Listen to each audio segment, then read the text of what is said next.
Hello everyone, welcome to our channel Isc Steno. We are starting the passage at speed of 110 words per minute. Start. On behalf of the Indian National Commission and myself, I extend a very cordial welcome to Mr. Border Director General of UNESCO on the occasion of his first official visit to India. The welcome is greater as we have been expecting him since last year, and the disappointment felt at his inability to fulfill his engagement then has accentuated our pleasure in finding him in our midst today. We welcome him not only because he is the Director General of UNESCO, but also because of the personal contribution he has made both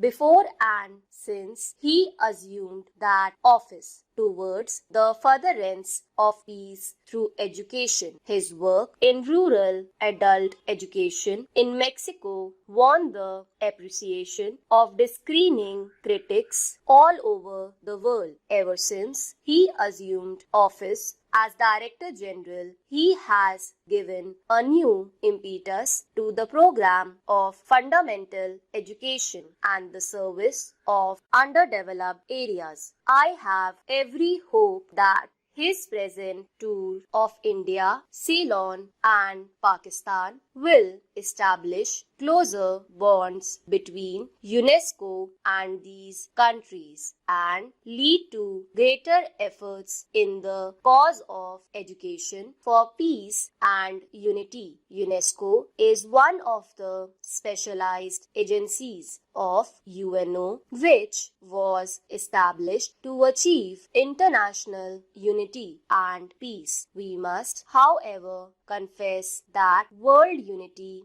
on the political plane is still a distant goal. The world organization which have been set up to achieve political unity, whether as the League of Nations or the United Nations organization, have not yet achieved anything that can rekindle the hopes of men. UNO, founded to solve all political problems in a spirit of equity by remaining free from entanglement with power blocks, is unfortunately itself becoming a victim of power politics. The conflicts between nations that formerly marked the field of diplomacy are now often displayed in the deliberations of UNO. How can we then hope that UNO will succeed in its aims unless it can disentangle itself from the fact of political groupings and judge all questions from the point of view of international justice and peace? While aware of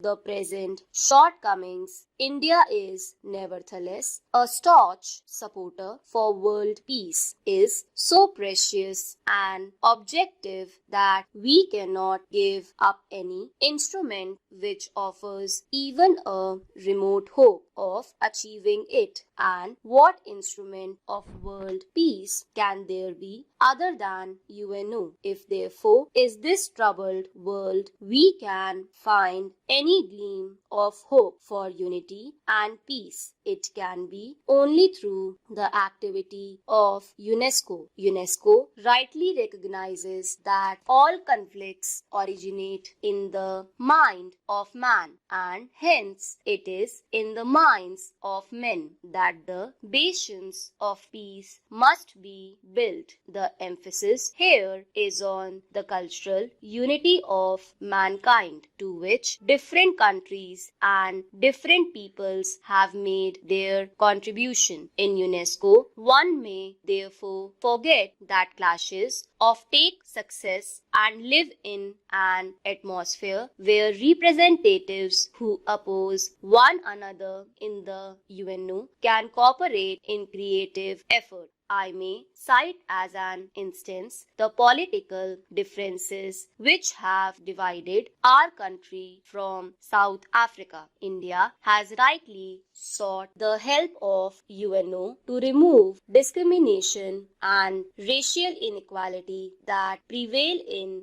South Africa. But in UNESCO, we find that the representatives of South Africa cooperate with the representatives of India in advancing the cause of education, science, and culture. Education is basic to the creation of an atmosphere in which human beings can meet one another on a plane of friendship and equality. And we are particularly happy that the direction of UNESCO is today in the hands of one who has identified himself with the furtherance of these ends. Mr. Director General, you will perhaps agree with me that man and woman of the present generation have been brought up in an atmosphere of such national exclusiveness that they cannot be expected to achieve world unity and world citizenship easily. They have been trained to think on lines which make it difficult to transcend the limitations of race, class, or nationality. If, therefore, we are to achieve world unity and all agree that without such unity, the future of man is dark, all our efforts must be concentrated to educate the future generations for world citizenship. If from their earliest days the children of today are trained to think of one another in terms of unity and brotherhood, they will, when they grow up, develop an attitude of mind in which the present conflicts will become unnecessary and unreal. I also hope, Mr. Director General, that you will agree with me that for achieving this end, the entire method of teaching history and geography in schools must be changed. Till this has been done, there can be no hope of achieving a real unity of purpose among the peoples of the world. And without such unity, there can be no world citizenship. The way in which we teach history and geography today very much militates against this objective. Stop.